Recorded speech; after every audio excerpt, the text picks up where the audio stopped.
Hola, ¿cómo están? Espero que estén muy bien y con ganas de continuar incursionando en este camino en que estamos estudiando las energías de la transformación de los caminos espirituales y de nuestras iniciaciones a través del estudio de las cosmovisiones de las culturas iroquesas y la cultura Sioux de Norteamérica, porque son caminos que yo he incursionado durante toda mi vida y con los que me siento muy a gusto, y por eso sentí compartirlos acá en esta misión de dar una mirada sistémica con cierto línea constructiva para el acompañamiento de este proceso de transformación espiritual. Y en estas culturas hay muchas formas arquetípicas y de geometrías y energías que se conectan para traducir de qué manera nos conectamos con la guía del espíritu a través de los caminos iniciáticos del tercer camino de transformación, de iniciación. Y una de ellas tiene que ver con algunas tradiciones espirituales en las que el número 13 representa la transformación y la cura. Los calendarios musulmanos y los calendarios judíos siguen las 13 lunas de un año. La tradición indígena también honra las 13 lunas o los ciclos menstruales anuales de las mujeres, y por lo tanto se basan en esa visión arquetípica de las 13 madres originarias de los clanes y los 13 cráneos de cristal que representan los ciclos humanos de descubrimiento de la cura personal y de la jornada para realizar todo nuestro potencial, transformándonos y en el contenido de nuestras propias visiones. En la tradición cristiana, el número 13 está representado por Jesús y sus 12 discípulos, siendo Jesús el ejemplo brillante del poder transformador del amor divino en el plano físico. Los mayas también honran el número 13 y siguen su calendario que muestra la transformación de la conciencia humana. Y las religiones paganas de la antigüedad, así como las más recientes, todas reconocen el cambio de la balanza que transforma aquello que es mundano en un evento mágico de cura. Hace muchos años, cuando yo visité la reserva de Pine Ridge en el estado de Dakota del Norte, fui a un lugar alejado, cercano a las encuestas muy inclinadas de las montañas de esa región, porque yo quería en un momento quedar ahí muy quieta y permitir que el aire de la montaña fresco y las aguas de un arroyo de montaña que caía en ese espacio curara un poco toda la energía y el cansancio de todo este viaje que estaba haciendo para investigar esas culturas. Muchas personas precisando sanación y poca energía para dar a tantos había hecho que yo sintiera que mi energía estaba bastante disminuida. Me senté entonces al margen de las piedras de ese río y agradecí al Gran Misterio por todas las bendiciones que tenía en mi vida y por sentir los fantásticos cambios que estaban ocurriendo en mi vida y también de las otras personas cuando ellas comenzaban a entender lo que era el proceso de sanarse. Yo sentía que de alguna manera había cumplido con aquella parte de mi camino y con mis obligaciones espirituales más inmediatas pero necesitaba tener certeza de que las obligaciones de viajar constantemente estaban realmente siendo cumplidas. Entonces yo le pregunté al Gran Misterio en un rezo si podría darme alguna señal e informarme cuándo es que ese momento había llegado para que yo pudiera hacer los cambios necesarios. Y continué cerrando los ojos, descansando por algunos minutos. Sentí entonces una sombra sobre mi cuerpo y cuando abrí los ojos y miré arriba, vi no solo un águila, pero 5 águilas volando en gran altitud. Inmediatamente me senté en forma erecta y empecé a observar que otras más se venían y se unían a esas 5 primeras. Extasiada, conté cuántas águilas estaban sobrevolando el lugar donde yo estaba sentada frente a ese río y al final llegué a la conclusión que eran 13 águilas que estaban volando en círculos justo arriba de donde yo estaba sentada. Yo me acuerdo que lloré mucho. Eran muchas las lágrimas que salían de mis ojos, porque de alguna manera yo sabía que aquellas águilas estaban amenazadas de extinción y que aquel era un acontecimiento que marcaba no tan solo un rito de pasaje para mí, pero también para el espíritu del águila volando sobre esta región donde tantos pueblos originarios habían estado viviendo, tanto sus momentos de gloria cuanto sus momentos del genocidio. Y entonces sentí que este tiempo era un tiempo de celebración, de un nuevo tiempo que comenzaba y que podíamos abrazarnos maravillados con la presencia del Espíritu recibido en este día. Ese fue el día en que mi camino cambió totalmente y un nuevo tipo de servicio comenzó en mi vida, permitiendo que yo pasara a sentir mis obligaciones como un sacerdocio y que yo tenía disposición de energía en mi cuerpo y en mi espíritu para acompañar a otras personas en sus procesos iniciáticos y poder ayudar al proceso de la cura de la humanidad.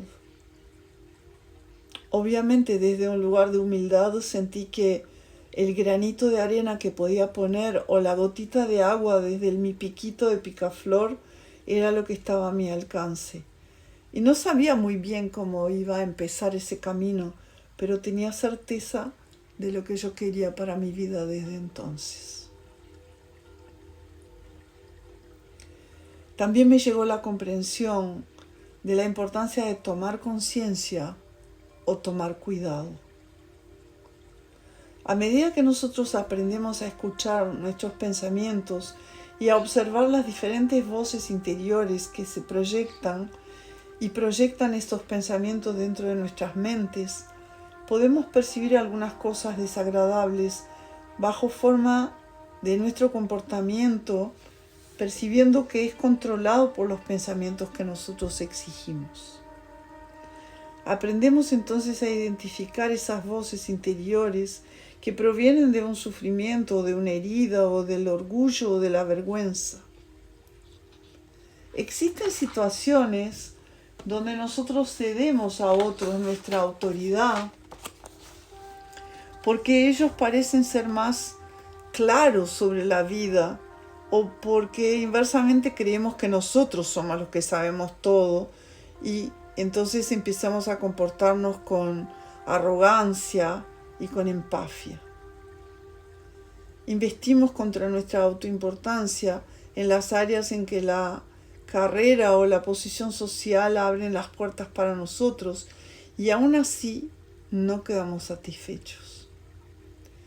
Descubrimos que a pesar de todo el dolor no tenemos la verdadera sensación de identidad y que el enemigo real son nuestras actitudes de autosabotaje, juntamente con las voces de nuestra infancia que expresan nuestra autorrepulsa. A veces también adoptamos modelos o seguimos ídolos que no son los más indicados para nosotros.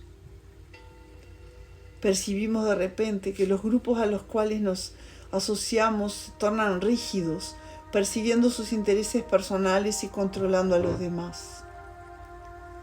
Eso me había pasado cuando había seguido el camino del budismo.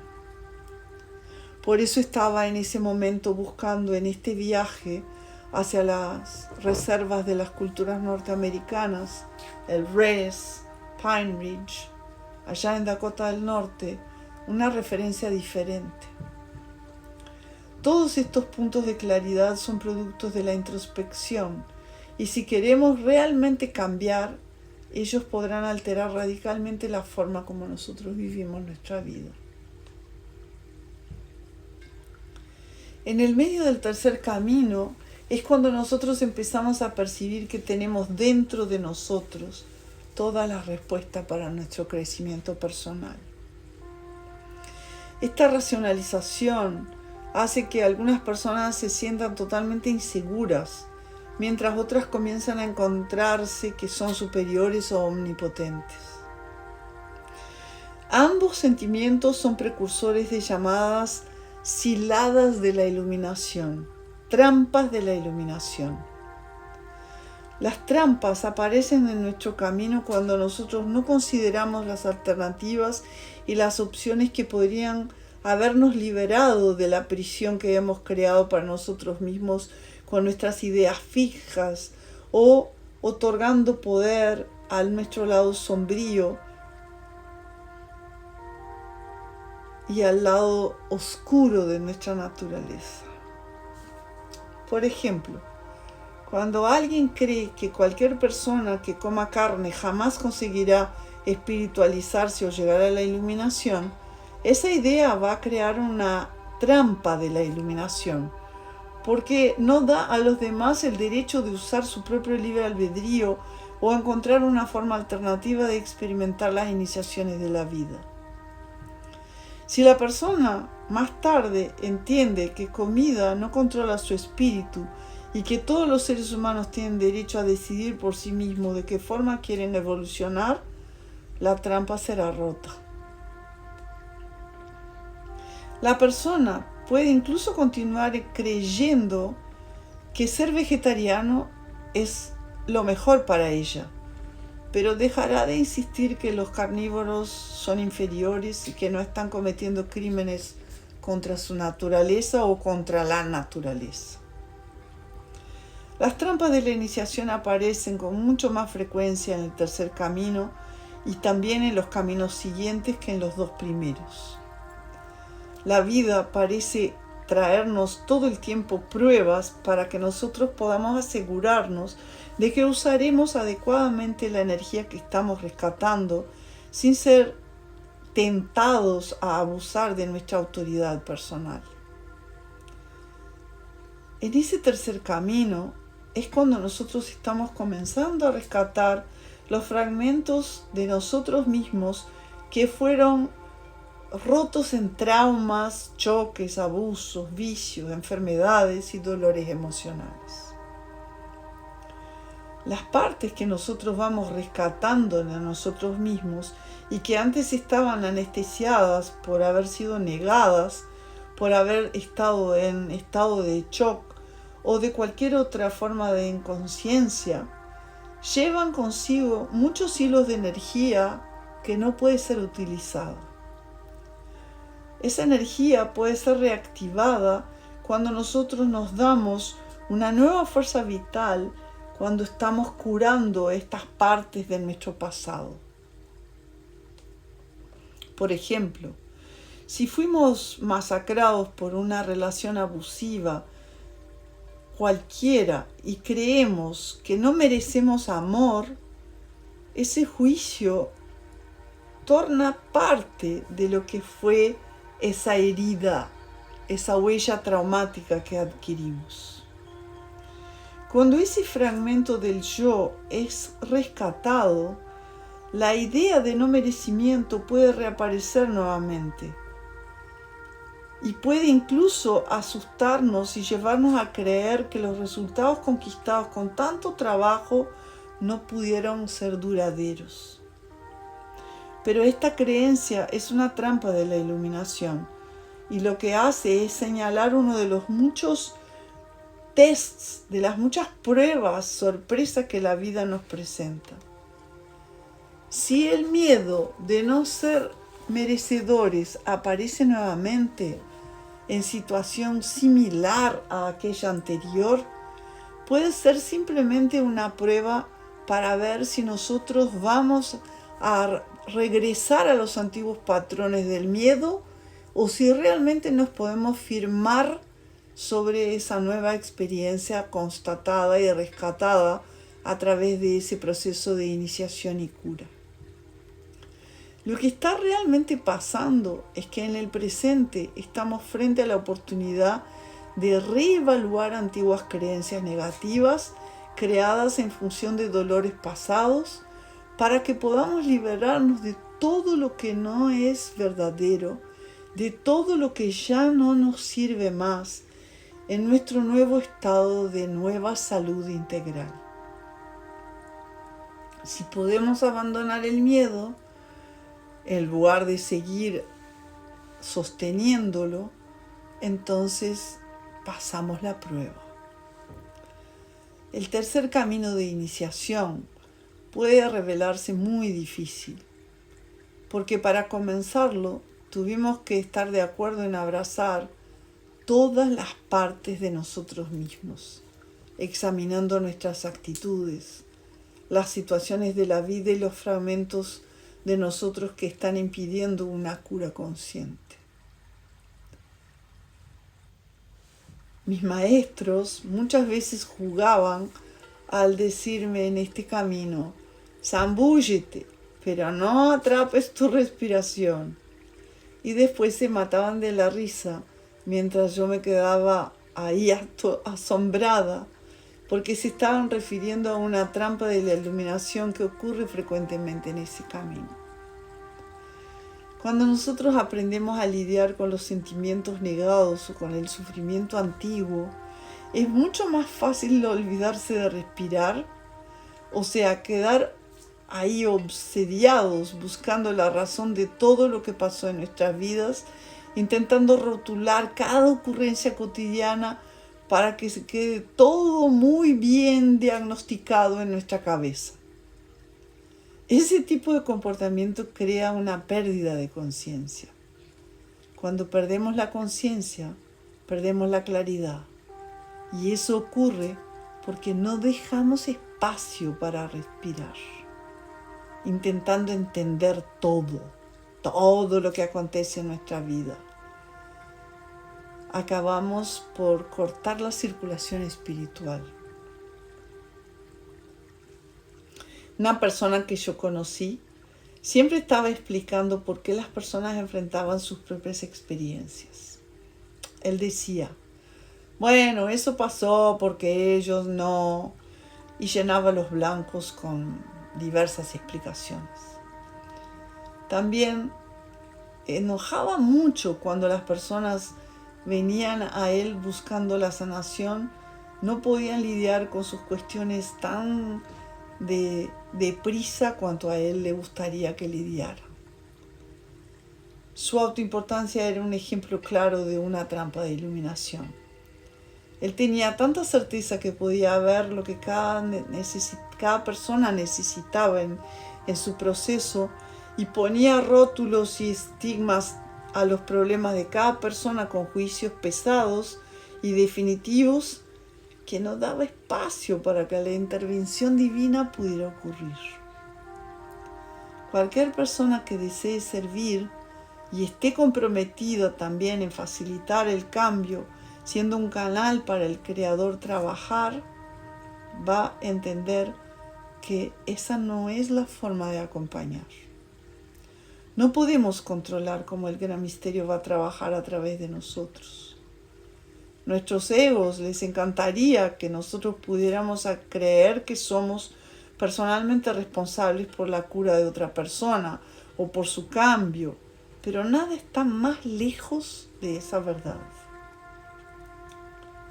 En cualquier situación, todas las personas y todos los elementos presentes trabajan juntos dentro del contexto de esa intención. Para poder realizar la cura, es necesario que podamos respetar el ritmo de cada quien y la forma como cada quien camina su camino de reintegración. Nosotros únicamente somos eficaces si nos permitimos ser usados como instrumentos de sanación.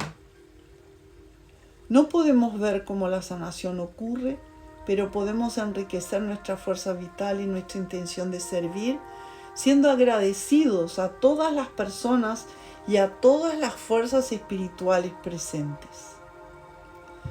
Eso nos lleva a ese dicho antiguo, nativo americano que dice: el gran misterio no puede ser resuelto.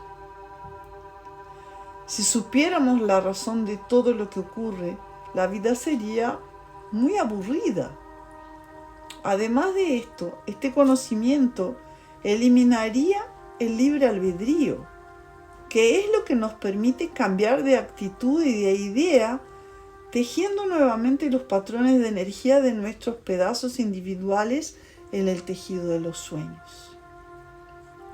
A través del simple acto de permitir que Dios sea el poder más grande, surgen posibilidades ilimitadas y los milagros se tornan inaccesibles.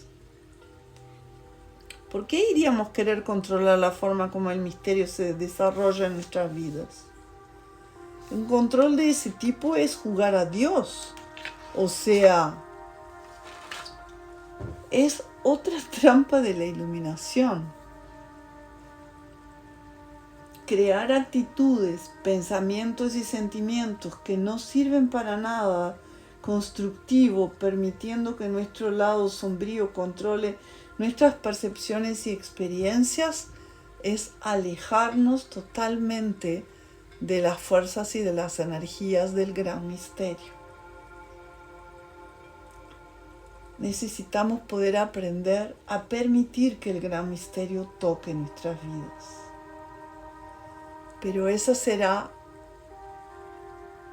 tema de conversación de nuestro próximo encuentro en el próximo audio de este podcast. Mientras tanto, espero que las reflexiones del audio de hoy te sigan manteniendo entusiasmado, entusiasmada en continuar perseverando, en comprender de qué maneras nosotros nos alejamos y de qué maneras nosotros nos acercamos cada vez más al camino de la iluminación y de nuestra transformación personal para ser iniciados en las artes del espíritu y del gran misterio de la creación. Espero que nos volvamos a encontrar. Que tengas una buena jornada.